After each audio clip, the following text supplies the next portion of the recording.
Peluncuran maskot dan logo Porprov 15 dan Peparprov 5 Sumatera Selatan tahun 2025 di Musi Banyuasin berlangsung meriah. Dihadiri langsung oleh Wakil Gubernur Sumatera Selatan dan Bupati Musi Banyuasin Toha. Peluncuran ini juga menjadi simbol kesiapan Kabupaten Musi Banyuasin siap menjadi tuan rumah.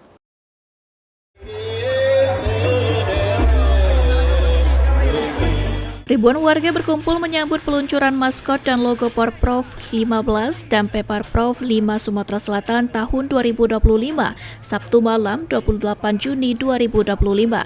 Wakil Gubernur Sumatera Selatan Ci Ujang bersama Bupati dan Wakil Bupati Musi Banyuasin secara simbolis menekan tombol sirene menandai dimulainya rangkaian menuju ajang olahraga terbesar tingkat provinsi tersebut. Peluncuran ini menjadi tonggak awal kesiapan Musi Banyuasin sebagai tuan rumah, sekaligus bagian dari kampanye visual untuk mengunggah semangat dan kebanggaan daerah. Bupati Musi Banyuasin Toha menegaskan 6 target besar Musi Banyuasin sebagai tuan rumah, mulai dari sukses penyelenggaraan, juara umum, hingga penguatan ekonomi lokal melalui sektor UMKM dan pariwisata. 1.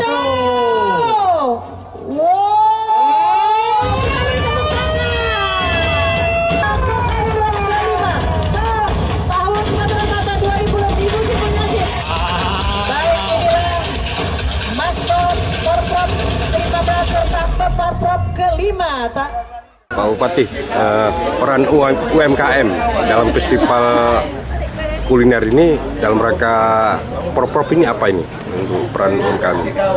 UMKM jelas meningkat lah.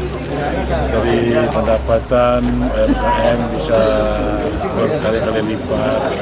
Kemudian kita harus menghidupkan olahraga Kabupaten Musi Banyuasin ini. Dengan olahraga insya Allah sehatnya membaca kita luar dalam bisa sehat, rohani jasmani harus sehat. Ketika kita sehat rohani jasmani, mudah-mudahan akan terawat dari segala bidang.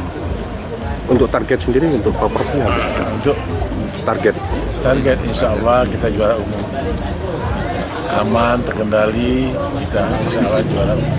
Apa prestasi? Mudah-mudahan.